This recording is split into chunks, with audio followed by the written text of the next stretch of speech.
इधर की बात उधर करता, उससे दुश्मनी मत करो, ऐसा चुगली मचाएगा कि फालतू के फालतू फंस जाओगे, सीएम बीएम के पास पहुंच जाएगी बात, तुम्हारा अच्छा खासा काम चलता बिगड़ जाए। इसलिए इन लोगों से, इनको जब भी आए तो साल और लिफाफा पकड़ा दो, जाओ जय सिया राम। बिरदावली, चुगलखोरों को कुछ लड्डू पेड़ा खिला दो, शांत रहो भैया, तुम बोलना बस मत, कुछ अच्छा भी मत बोलना, बुरा भी मत बोलना। वैद बंदी कवि, रावण के समान कोई कवि भी नहीं है, बहुत बड़ा कवि है रावण।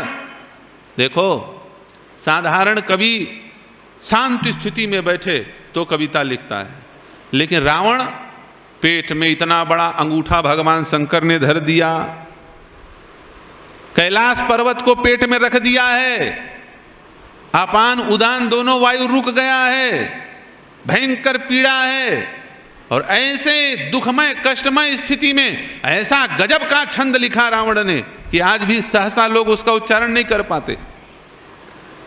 ये रावण ने जो शिव तांडव स्तोत्र लिखा है, ये कब लिखा है? कोई सोफा सेट में बैठ के लिखा है? नहीं। कोई सुख में लिखा है? नहीं। शंकर जी ने एक चट्टान पटक दिया पेट में और अंगूठा धर दिया ऊपर से। कष्ट की स्थिति में, इतने दुख में भी रावण ने बड़ा जोरदार छंद लिखा। जटाटवी गलज्ज्वल प्रवाह पावित स्थले, भुजंग तुंग मालया गला गलेवलंब्य लंबितम, डमड्डमड्डमड्डमड्निनादवड्डमर्वयं चकार चंड तांडवम तनोतु न शिव शिव। ये शिव तांडव स्तोत्र रावण ने लिखा, इसके समान कोई कवि भी नहीं मिलता ढूंढने में। मानस गुनी, बहुत गुणवान है, सोने में सुगंध लाना चाहता था, मर गया, नहीं तो सोना में सुगंध पैदा करके मरता ही। सोने में सुगंध लाना चाह रहा था। 9 लक्षण रावण के अंदर है। मारीच होशियार है, समझ गया किसी भी प्रकार से विरोध करने पे प्राण बचने वाला नहीं, इसलिए तब मारीच हृदय अनुमाना, न वहीं विरोधे नहीं कल्याणा। अब तो चुपचाप चलो, अब तो राम जी का दर्शन होगा और ये शरीर छूट जाएगा। मरने जा रहा है मारीच, लेकिन दुखी नहीं है। तो क्या सुखी है? किसी आदमी को बलि देने ले जाओ तो क्या वो सुखी होगा? तो दुखी होगा। लेकिन मारीच दुखी नहीं है, सुखी है। बोले दिख नहीं रहा है लेकिन है। मारीच सुखी तो है लेकिन दिख नहीं रहा है, अंदर ही अंदर प्रसन्न है। किसी ने पूछा, मारीच मरने जा रहे हो, थोड़े देर बाद हिरण बनोगे, राम जी बाण से मारेंगे, मर जाओगे, लेकिन तुम दुखी नहीं हो? मारीच ने कहा, दुख की बात करते हो, मैं तो फूला नहीं समा रहा हूं, इतना सुखी हूं। आज राम जी के बाणों से मेरा प्राण उनमें जाकर के विलीन हो जाएगा। मेरा अंत राम जी को, जिसका नाम लेकर के लोग मरना चाहते हैं, उसको देख करके मैं मरूंगा। तो बोले सुखी हो, प्रसन्न हो तो मुस्कुराओ चेहरे से। मारीच ने कहा, यही गलती नहीं करना है, बस यही काम नहीं करना है। मैं तो खूब हंसता, ठहाका लगा के हंसता, लेकिन बगल में कौन खड़ा है देख लो पहले, रावण। दुष्ट आदमी के सामने ना हंसो ना रो, इसी में समझदारी है।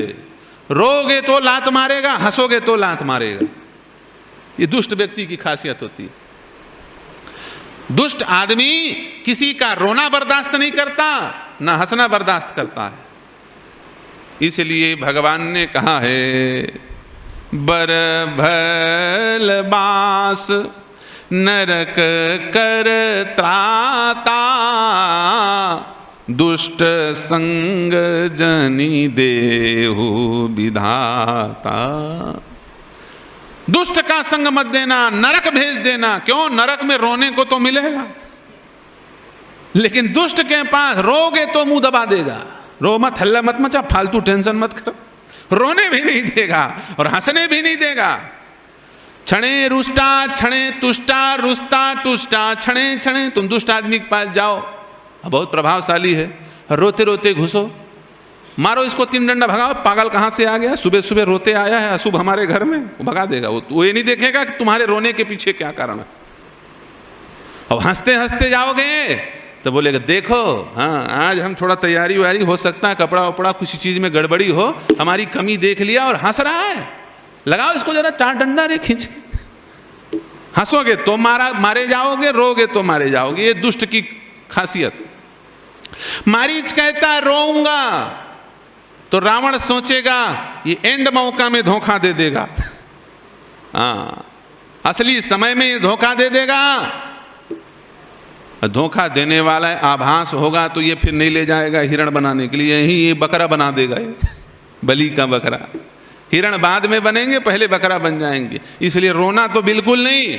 और मान लो धोखे से मारीच हंस दिया तो भी रावण सोचेगा जरूर इसके मन में कोई चालाकी है, या तो ये हमको मराएगा, हमको फंसाएगा, या तो बीच से खिसक जाएगा।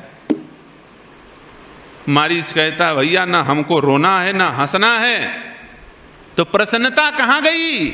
मारीच कहता है प्रसन्नता को हमने मन में रख लिया है। मन अति हरस जनावन तेहि। देखो तुलसीदास जी महाराज ने एक एक शब्द ऐसा लिखा है, पूरा का पूरा दृश्य का आप देख सकते हो रामचरितमानस में हो क्या रहा है। आंख बंद करो, सुनो, दिखाई दे जाएगा। जहाज में बैठ करके उड़ने वाले विमान में रावण मारीच के गले में अस्त्र रखा हुआ है, चंद्रहास खड़क टिकाया हुआ है, और मारीच मन ही मन मुस्कुरा रहा है। मन यति हरस जनावन तेहि, आज देखी हूं परम स्नेही। मन में खूब हर्ष है, लेकिन जनावन तेहि, रावण को जनाया नहीं कि हम प्रसन्न हैं, और रावण को यह भी नहीं जनाया कि हम दुखी हैं। किसी ने पूछा मारीच इतने क्यों प्रसन्न हो रहे हो, इतने क्यों प्रसन्न हो रहे हो? मन अति हरस, अति है भाई, थोड़ा बहुत हरस नहीं है। मन अति हरस जनावन तेहि।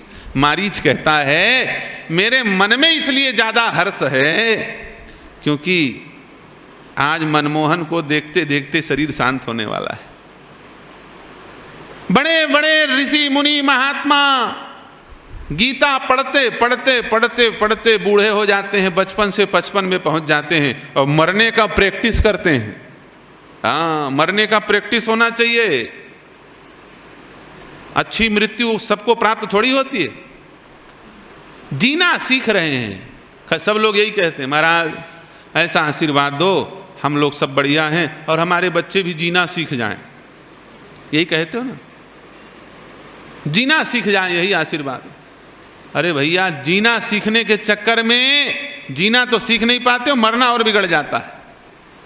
मैं कहता हूं जीना सीख पाओ चाहे ना पाओ, लेकिन मरना जरूर सीख जाओ, क्योंकि मरना 100% है।